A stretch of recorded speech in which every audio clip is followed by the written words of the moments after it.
thank you everyone for coming, and thanks to those who joined us online. Our CAV talk today is Dr. Tim Havens from Michigan Tech University. Tim is the William and Gloria Jackson Professor of Computer Systems at Michigan Tech. He is also the director of the Great Lakes Research Center, the large Great Lakes focused institute on the campus of Michigan Tech.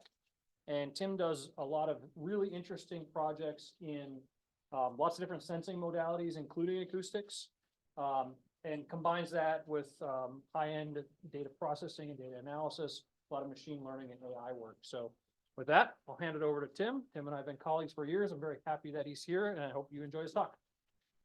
Thank you very much, Dr. Barnard, and thank you for inviting me out to Penn State and to visit. Really happy to be able to talk about the work we're doing. I'm not going to talk about acoustics today, although many of the things that I will talk about could be applied to acoustics. I mean, when it comes to acoustic imaging and RF imaging, all the physics and math tends to work out the same. But apparently, the work that Dr. Barnard and I did in the past in acoustics, he's already talked about. So he said, you can't talk about that stuff. So I did come up with some other things. So I'm going to talk about coherent imaging using constrained inverse scattering. This is some work that we've been doing for many years. I'm not going to dig too much into the heavy stuff and stick more to demonstrations and show you kind of the things that we're thinking about. Hopefully start some conversations and have a good Q&A. So tell you a little bit about myself. Like Dr. Barnard, I went to Michigan Tech University as an undergraduate. I did a BS and an MS there in electrical engineering, and then went off to work at MIT Lincoln Labs. And so I did there, I worked on air vehicle survivability and adaptive optics. So did a lot of independent analysis of various types of systems used for detecting and tracking aircraft and shooting down ballistic missiles. It was a really fantastic place to work. I learned a lot, got to apply a lot of the math and learn new math in the stuff that I was working on at Michigan Tech. But eventually I decided I wanted to pursue a PhD and be a professor. And so I went to University of Missouri following the love of my life there. She was working on a PhD in creative writing and said, well, I'd like to be close to you. And so ended up there. Great thing about it is that University of Missouri and Michigan Tech had the same colors. So I really didn't have to buy any new clothes, which is a positive for a PhD student. You know, as you know, I assume you're not making much money either. After that, I did a postdoc at Michigan State. Did have to buy some new clothes there, but I wasn't there for very long. That led me back to Michigan Tech about 12 years ago. So I've been at Michigan Tech for 12 years. Just to give you some flavor of what it's like at Michigan Tech, it's really cold. Not as cold as Minnesota, if anybody from Minnesota. So you know cold. We get cold, but the lakes kind of keep us a little bit warm, but we get a ton of snow. So on average, we're getting in the 200s. You can see 2014-15, we had 340 inches of snow. And last year we had 278 inches of snow. This year, like most everywhere in the United States, it's been kind of a drought winter. We're only at 118, although that was before this last weekend where we probably got another 24 inches or so. But I don't think we're going to get to 200, which is really, really strange. We play a lot of hockey up there. We build snow sculptures. There's a beautiful place, waterfalls, not many people, wonderful. There I am hoisting the Maxwell Cup for winning the ECE students versus faculty game. Yeah, the faculty actually usually win this game. And it could be because we pay the refs, but who knows?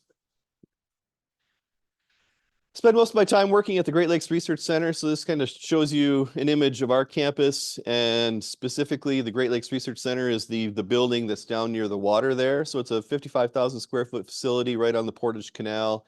The Portage Canal leads out to Lake Superior, so we can be out to Lake Superior in about an hour with any of our vessels that are parked right at the docks at our facility. Like research centers here, it's primarily offices and lab spaces, meeting spaces. We have one classroom where the students are able to go from the classroom right out onto the boat and do water testing, soil dredging, whatever it happens to be, and then come back into the wet lab for those classes. We have 3 main research vessels, a large one that stays on campus, and then 2 trailerable vessels. And we have a full staff of professional researchers and support staff. And then we work a lot with faculty and students to accomplish our research goals as well. It's a really great place to work. Good place for if you're interested in becoming a professional researcher. We always have positions open. So if you finish your PhD and want to continue doing research and not teach, or teach a little bit, like 1 class a year and do research, it's a great place to be. Some of the things that we do, so we have, you can see our 3 main research vessels there, although this is an antiquated photo. We've since replaced these 2. We're not using those anymore and got bigger, faster ones, which is great. We have a lot of remotely operated vehicles, underwater autonomous vehicles. Like you can see in the middle there is that torpedo looking thing is an Iver 3. It can stay underwater about 8 hours, imaging, sensing. So it has 2 edge tech sonars on it. Wave glider down on the bottom that uses the power of wind and waves to move itself. So it harvests the energy from waves and then can do all kinds of science out on the water. So it can stay out months at a time collecting samples. We deploy and retrieve about 30 buoys at this point in all 5 of the Great Lakes. So you can see one of the buoy systems there. Another autonomous system down there, that's a Slocum glider. So that's an underwater vehicle that harvests its energy from buoyancy. You can stay underwater for months at a time and taking samples. And then you can see some of the images that we've collected from the Iver there. That's from an edge tech sonar of a shipwreck in the Thunder Bay National Marine Sanctuary. So this last year we did a project with U of M where we collected a whole bunch of data with various autonomous platforms, including surface and underwater vehicles, imagery, both in the visible bands as well as the sonar bands, and published a data set online that is all fully labeled, pixel labeled for all the objects underwater that people can use for various studies. So you could look for that. We call ourselves the Arctic you can drive to because we regularly get a ton of ice. Not this year, but most years. We got enough ice to do our ice studies this year. We were very lucky. But most years we have about 3 months of ice, a very solid, safe ice. So you could come up and do your studies here before you go to Alaska and spend a bunch of money, figure out what works, what doesn't work. Dr. Barnard and I have done a lot of studies on using acoustics under ice right off the docks of our building. And so it's fantastic. Okay, so now I'm going to switch gears, tell you a little bit about the research that I've been doing and talk about coherent imaging. And I'm going to talk about 2 main systems. The first system is a forward-looking ground-penetrating radar. And so you see that one on the left there. And the other system is going to be a synthetic aperture radar. And it's not going to be any synthetic aperture radar in particular. It's just going to be a simulated, idealized system. So all in situ compared to the FLGPR that you see there. So this FLGPR system is an Army system. We kind of call this the kitchen sink detector because it not only has FLGPR in 2 different polarizations, so you can kind of see the vertical slats there, or vertical antennas, vertical polarization. Then you have the horizontal polarizations underneath, so those 2. But it also has LiDAR, which you can see in the upper left. There's acoustic sensors that are at the top. There's a FLIR, there's some other FLIRs and visible spectrum cameras, and the stereo pair over on the left, including full differential GPS.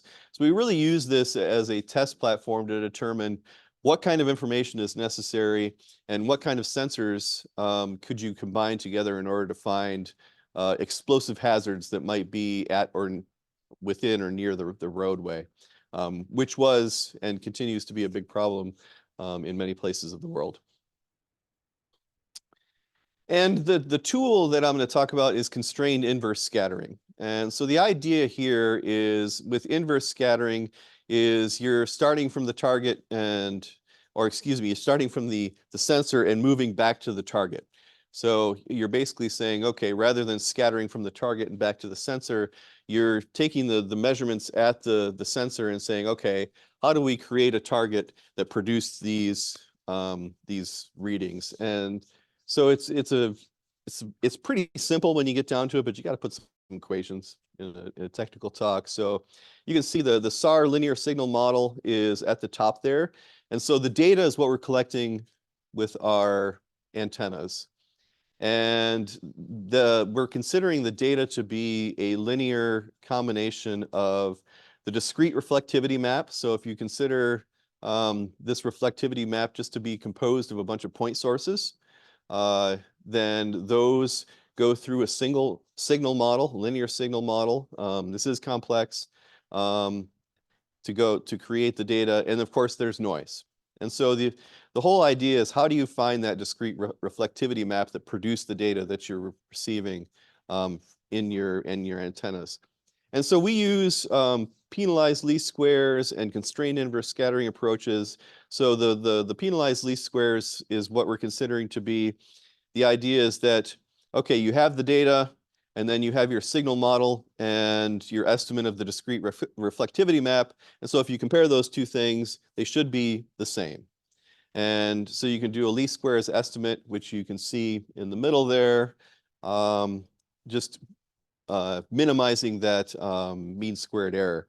And then we add two penalty terms onto that, one called a total energy penalty term, which is we want the discrete reflectivity map to be composed of the fewest number of point sources possible, or point reflectors, point scatterers possible. So you can see there, that's that L1 norm of the discrete reflectivity map. And as I'm sure you're all aware, the L1 norm is you're just adding up all the elements of the discrete reflectivity map there with a tuning parameter, that beta sub E. Then you also have a total variation, which is now you're taking you're differentiating the total reflectivity map or the discrete reflectivity map, and then adding up, the changes in that. So it's essentially saying we want it to be smooth. We want the derivative, the spatial derivative of that reflectivity map to be smooth, to be small changes, rather than being noisy, if you will. And so you're going to see some results of this. And then we're also going to expand upon this and have a constrained inverse scattering approach, which is, again, the same least squares minimization there. And then we're just going to add penalty functions onto that, which could be really any function of either the discrete reflectivity map or other parameters, which you'll see. So those other parameters could be things of where you put that discrete reflectivity map, or what you want to compose, things you want to compose together to produce that reflectivity map. So find the object is the whole goal here. Okay, so let's see an example. Okay, so this is an image of a test course that is west of the Mississippi that we use for testing whether these forward-looking GPRs work really well. And the whole game here is find the hazard. So you're driving down the road, where's the hazard? Now everybody in this room is probably going to point out and is like, well, you circled it in red. And yes, I did. However, in the real world, these things are not circled in red. So how do we find them? So we could do all kinds of things. We could image them with the forward-looking GPR, and this kind of shows you an image, not necessarily of the same location, but this shows you what that image looks like. And I pointed out the targets there in this forward-looking GPR, but you can definitely see that there are tons of things that also look like these targets in this image. So you also don't get a nice little indicator that says this is the target and this is a rock. So how do you find the things that you want and don't find the things that you don't want. Because if you give a soldier a sensor that tells them to dig everywhere, they're just going to throw your sensor in the garbage. These are some thermal imagery of the same spot. And so these are actually 5 different spots, but you can see, there's also some ways that the soil heats up separately when there's something buried there, because the thermal conductivity of something buried is different from the soil. So as the sun is heating up this region, you see either a dark spot or a light spot, depending on what time of day it is. So you could use that. I'm not going to talk about that today. I did want to show an example. Or you could use a LiDAR and say, is there something in this bush that is not shaped like a bush? So these are things that we've combined together. I'm going to focus on the FLGPR and just to talk about that. Okay, so FLGPR imaging in one slide. Essentially, this is just like synthetic aperture radar, except for, if you're familiar with synthetic aperture radar, the plane flies by an object and you're basically building a large synthetic aperture. And since you're all acoustics people, you know that resolution is inversely proportional to the aperture that you have. So the bigger the aperture, the smaller, the resolution that you can get. It's the same thing, except for the motion is now moving forward. And so you're moving towards the things that you want to image, and you're building your range aperture up in that way. And then your cross range aperture is just like a SAR range aperture. So kind of think of a SAR flipped on its side. And so you have a region of interest, which is far enough away from the vehicle that it matters, that you want to image. And then you're collecting all the scattering returns from that, coherently combining them together to produce the image that you see on the right there. And so there's a lot of different things you can do with this to take advantage of geometry to produce better images. So up at the top center, I'm showing you an example of a geometry. We have a vehicle going down the road, and there could be several objects that have high scattering returns that vehicle sees. So there could be things off to the side, which could be just rocks, bushes, whatever they happen to be. So you're not really concerned about those. And then you could have things in the road, which you are concerned about and want to make sure that you image. And so with a no pre-processing approach, the target area or the image or the area in which objects produce images within your field of interest is like really this cone. And that's because things, even off the road, will have similar signatures that kind of wrap into the road based on the cross-range sampling. So it's aliasing, if you will. So the first thing that you could do with that is you could range gate, which just means that we're going to count how long it takes for the RF signal to go out, or your acoustic transmission, if you will, and then come back. And we're only going to accept things in this range. We're going to ignore everything else. The problem with range gating, though, is that it's still going to consider things that are off to the side of the road. And so rather than range gating, what we do is Doppler filtering. And we say, okay, we want everything that has a specific Doppler signature that's just inside the road in that gray square in the bottom. And that looks like, if you look at the upper right here, this is frequency in hertz in both downrange and cross range. You can get these Doppler stripes in there that indicate the stuff that's in the road, and then you have out of lane energy that you can ignore. So what I'm showing here is the Doppler filter that we came up for this, which you can see we kind of softly roll off on the side of the road, because edges always have high frequency content that ring, and so you want to avoid that. So think about it as a window. It's just a really funky window. And so what we're able to do is take this image, which is no Doppler filtering, and it's now this image. And you can see already it's really cleaned up.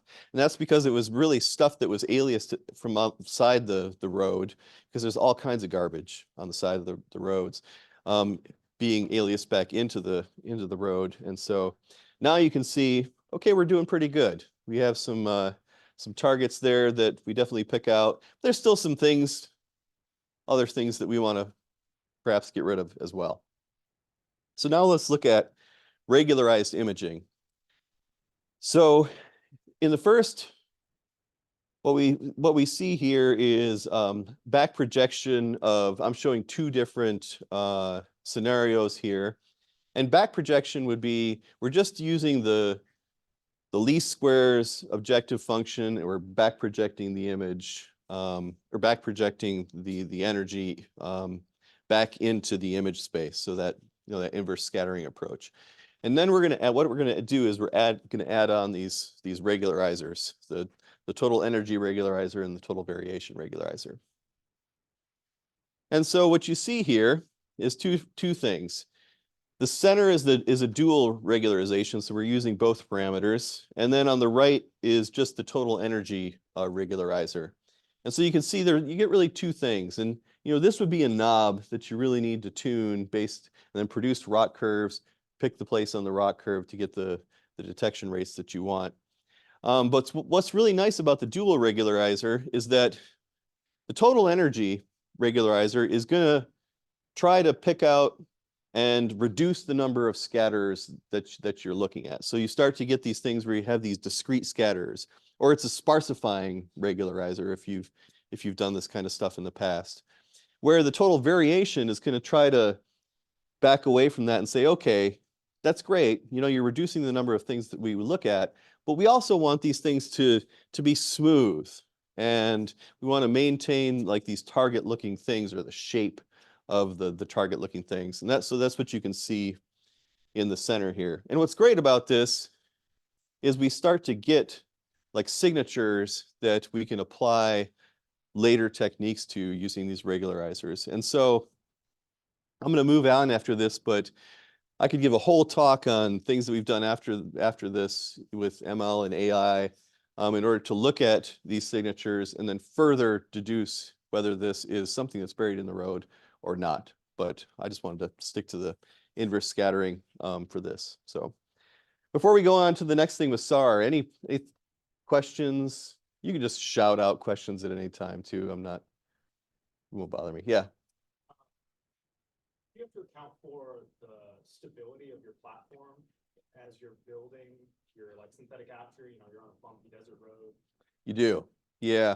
So there is a standoff accelerometer on the platform that we account. So we try to localize each antenna within that three-dimensional space as much as possible when we do the signal processing. I mean, there's a point in which you just can't. But that does produce phase noise then in your aperture, and it's just part of the noise. Yeah, you can do some like autofocus things in there too. There's all kinds of little tricks to try to line up the phases. What question? Yeah.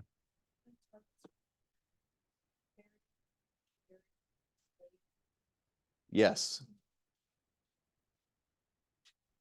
Yeah, all of those things. Yeah. So the lanes that we look at, there's several lanes. Each lane is laid out to be like a different scenario, and so the targets change based on those lanes. I'm not showing any ROT curves here, but when we do compute ROT curves, we usually will use like 2 lanes for training, and then go to the 3rd lane to test and round robin it. It's a challenging problem because it's also something that's really hard to simulate because it's constantly changing. So yeah, good question. Carter, I'm gonna go to Carter first. Different like tune parameters for different soil types, or is it pretty? Yes. Yeah. So soil moisture affects your penetration depth quite a bit, and thus what images look like. So that's something that's really tough to account for. On the fly account for what's seen in soil? Is that something that's hard to say? That we never really got that far. We never had enough data with various soil moisture parameters in order to really make any good inference on how to do that. We really had like 3 days of testing data, and so we had what we had. But you could definitely tell a difference between, you know, the day where it rained the day before and the day where it was arid for a long time. Is that your question too? No. Okay. I don't know if you can share this, but I'm curious about what frequencies you're running at, or really what I'm curious about is like size of the wavelengths from the radar compared to the objects that you were looking for. L-band. Yeah, so this is an L-band sensor so that we can get penetration depth into the soil. And enough resolution so that we could get general features from the objects. It's not a very good imaging radar. Yeah. It's more of a, because you have to trade off those two things. And then also the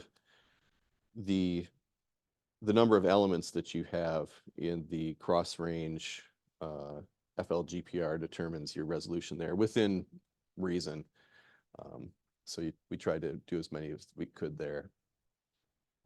But yeah, you can tell some rough features of the objects, some general shapes, but you can't image down to enough to say that tell the difference between like something that's more like a ring versus a solid disk. They both tend to look kind of like solid disks, but sizes, yes. Any other questions? All right. So now I'm going to switch gears and talk about SAR and what we're doing with synthetic aperture radar. So this is a very new program. So you're going to feel as though like the punchline doesn't quite hit, and then I'm just going to warn you on that. But I'm really excited about it and wanted to talk about it. It's just a good opportunity for me to talk about new work. So this is a high-level block diagram of what we're working on here. And so the whole idea is we're starting with an object model. So this, you can see here, this is some like artillery weapon, or we downloaded off TurboSquid.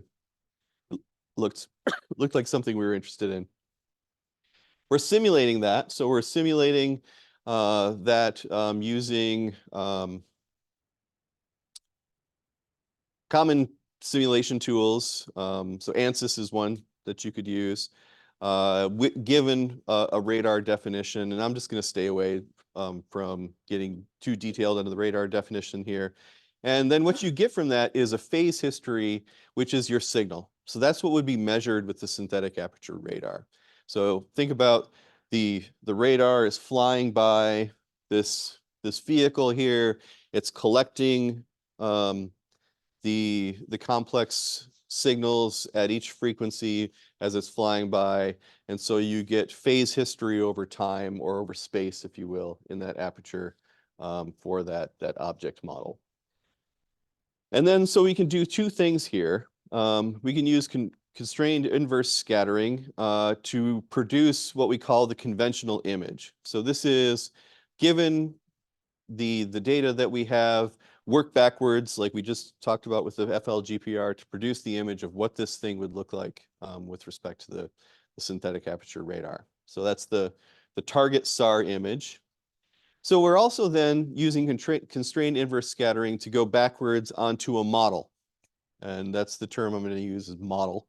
And then using the radar simulation to take that model and then propagate it back into the aperture of the SAR to get the phase history, then go backwards again back into the image formation of what that model would look like.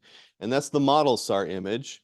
And the whole idea is we're comparing this model SAR image to the target SAR image. And you're like, this makes absolute zero sense. And I would agree with you at this point. I've been very vague.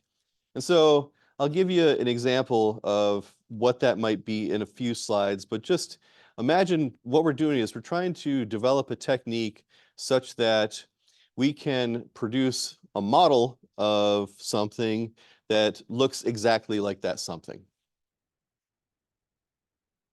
So let's dig farther into it. So SAR phase history simulation.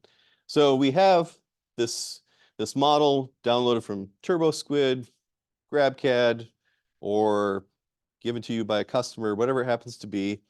We make adjustments to that model in Blender simply to reduce the computational load on the SAR simulation software, because there's usually TurboSquid, they're produced for video games so that they look really realistic. We really don't care that it looks realistic. We just want it to be good enough such that we get a good image or prediction of the image. Then we're using ANSYS to do a simulation of what that would look like in the SAR aperture. So what kind of signals would you get if you image this with the SAR? And so I'm showing some various aspects of that here. You determine what kind of materials it's made for to determine its reflectivity coefficients. There's ray tracing involved to determine can things be seen. And then you have current densities that are induced in the target, and those turn back into reflected RF radiation imaged by the antenna. And so then what you get is this phase history. And so this is a circle pass phase history. This is often what's called spotlight SAR mode, if you're familiar with that. Essentially, it means if you have an object in space, you're flying 180 degrees around that object to get, kind of a full image of what that object looks like. It's the simplest imaging geometry possible. Math ends up to be really easy, hence the reason we started with it. And then you can image the full target. So we assume symmetry, so you only have to do part of it. But so this gives you an example of what that target looks like as that SAR flies around with it. So the horizontal axis is the azimuth around the target. And then the vertical axis is the signal that you would get in each of the frequency bins of that synthetic aperture radar. And so you can see some features there.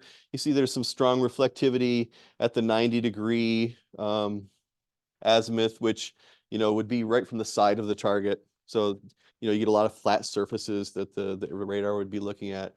You can see this right here. This is the barrel response there, which you're getting at about 127 degrees or so. Then you could actually integrate this and project this into what's called a RCS. And so this is just taking this, making it a polar plot, and you can see, at what directions do these targets have the most reflected radiation back into the SAR. And then we use our RF processing toolbox to produce the imagery from this and go from there. So this is the first step. And this step is going to actually be done a couple times, because we're not only going to have this thing, we're going to have our model that we produce too. So let's just look at some examples. So this shows conventional backpropagation image formation of that same target. Some aspects of the synthetic aperture radar there if you're interested. But this essentially shows you, what that target would look like at various azimuths around that vehicle. So you can kind of see if, this is the target, so you can see the 4 tires and the middle part. You can see the 4 tires in each of these. So you can see this looks very much like this thing back here. And just to show you how the penalized least squares can help this imaging, if you use the total energy and total variation penalization functions, you can get rid of these aliasing features that spread that energy out outside of the target region. And so now you can see you end up with a penalized least squares image that looks very much like the thing that we're imaging. So we're not only using this constrained inverse scattering approach to develop models, but we're starting with the idea that, okay, let's produce the best image possible. And this just shows some image formation with the penalized least squares of the same thing. And you can see these images look significantly better. Specular barrel response really shows up in this image here, for example.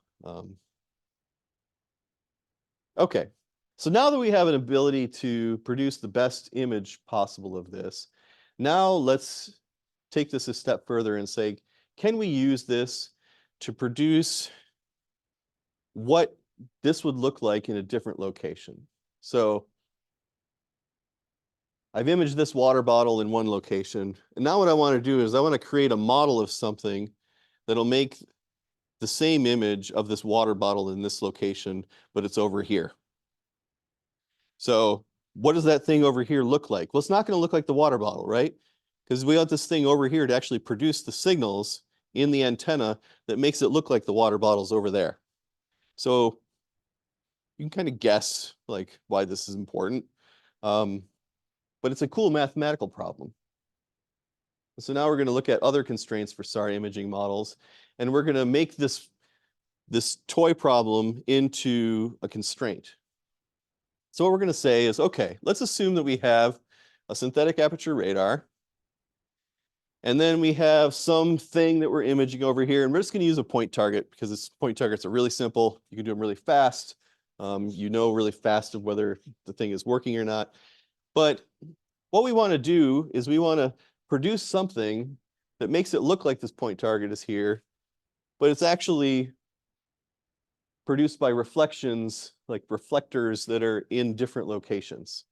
So in this case, we have a wall scattering model. It's basically like, okay, you know, if I have my water bottle and I'm imaging it, but now I want to like, I don't know, paint on this wall over here.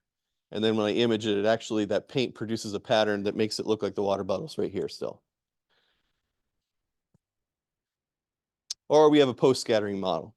These are the kind of the two toy problems we came up with. I'm only going to show a wall scattering model because we don't have the post-scattering model done yet. That's the problem. It makes sense? Okay. So now let's look at this. So we have our image formation. Again, we're going back to, we have the linear model. We're going to do our constrained inverse scattering. And what we're going to do is we're going to use ridge regression to do the formation. But this penalty function now, what we're going to say is the new penalty function is going to say, but the reflector, the thing you're imaging, yeah, we realize all the radiation is coming from over here, but we want you to image it over here. We want to know, you know, what the reflectivity looks like over here. See, that's standard ridge regression. Okay. So here we go. This is our ground truth, just a cross of point targets. This is just back projection, and I'm just showing you an example here of why ridge regression really works well. You can see this looks like the ground truth, but if we remove samples at random, you can see this really starts to look like garbage. You know, so this is the same SAR, but we've removed 50% of the samples at random. So maybe this was like there's occlusions, or you know, your radar has some electronical problem. It's very contrived. So now let's look at this with ridge regression. So you can see this is back projection. This is the ridge regression with two different ridge regression parameters. You know, a little bit of ridge regression, a little bit more of ridge regression. And you can see it really starts to clean up. But now, when we remove those samples, you can see the ridge regression. This is where it really shows like, okay, this works well because we can still get a good image with ridge regression even when we start to remove samples. So this led us to believe like, okay, these constrained inverse scattering approaches could give us a pretty decent image with this really non-ideal scattering geometry that we're thinking about. So now let's go back to here. We're going to put a wall here, which is where we're going to assume the scatterers are. We're going to actually have scatterers here. So we're going to image these things. Then we're going to project back onto the wall. And then we're going to image the wall. And ideally, the images of the scatterers and the wall look the same. Okay. So this just kind of shows the first part of that. We're imaging the scatterers, and then we're projecting back in the wall with the inverse scattering. So this is what the wall would look like. Think about this as like a reflectivity map of the wall, which really, you can see, it kind of looks like the point target's like smeared across the wall, which absolutely makes sense. And so now we say like, okay, can we take this and make this into something realistic? And we said, let's assume that we just have some corner reflectors we could place all over this wall in something that looks like this and see what happens. So what we did is we took this, we put corner reflectors all over the wall at the local peaks of this, giving them the correct reflectivity and phase, produced the phase history, and then now this is what the wall looks like. Just to give you an example, this is the point target image on the lower right. Not bad, right? I mean, it's not perfect. And the wall is wide, so you get a nice aperture that produces, cross range. It's not quite tall enough to give you that downrange, to get the point targets in the downrange direction. But it works. And this is something that's feasible. You could go out and do this. And well, assuming you could have some kind of phased corner reflector. This is just another example, model image and the point target image down there. Not as good. So this is a wall that's only 50 meters wide and 15 meters tall. This wall is 1,000 meters wide and 250 meters tall. But we use the same number of point reflectors. So not bad, but it can be better. Shows another example where the wall is very, very wide and not as tall. It's okay. It's a demonstration. Okay.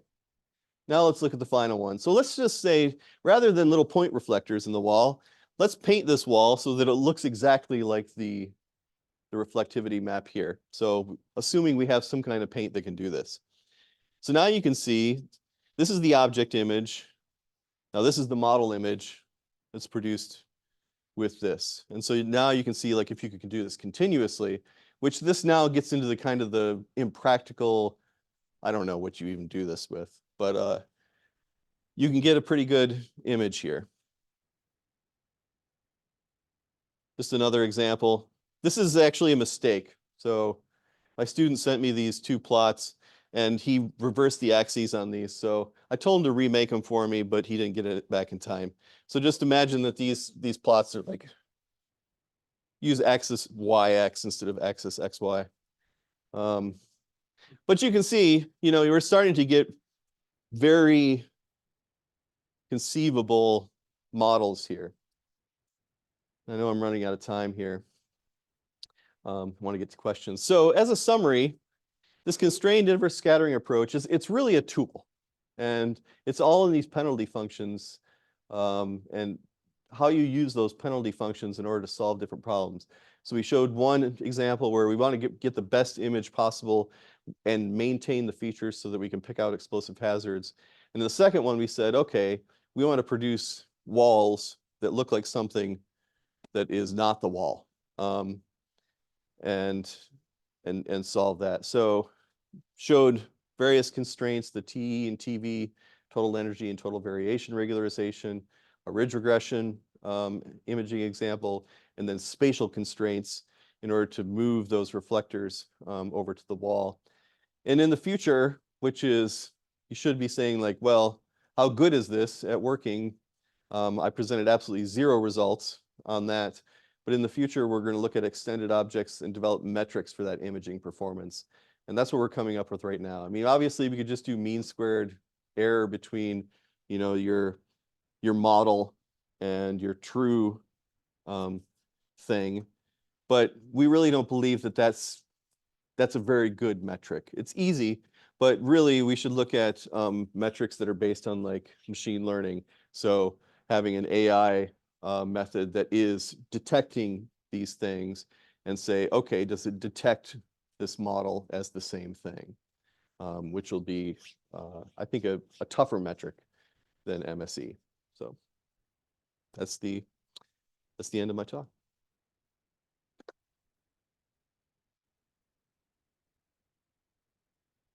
Thank you, Dr. Havens. Questions? Take questions online too, if there's any. Oh yeah, is there any chats? Let's see. There's two participants, myself and Kelly. Oh, all right. Yeah. Other questions?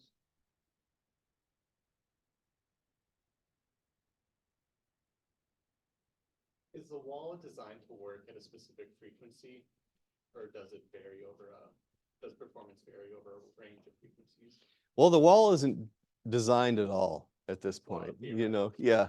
Yeah, I mean, this is the big question that we're asking ourselves now is like, okay, you know, we've got the math, and we're building up more tools in order to figure out what walls could look like, what posts could look like, you know, constellations of things could look like. And then the next step is like, okay, how do you do this practically? And so you saw the first step of that with just saying, okay, we're just going to put point reflectors in the wall. But I think that's a really open question now, and perhaps not even one that we'll attempt to answer.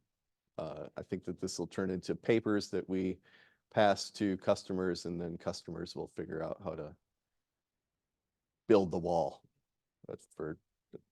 That's forever ruined, I think.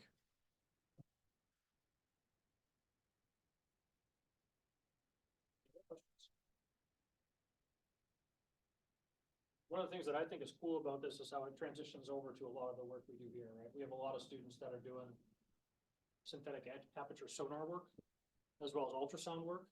And this has, I think, applications in both of those fields. Mm-hmm. Yeah, it's the same signal processing. It really comes down to it. Okay, well, let's thank our speaker again. Thank you.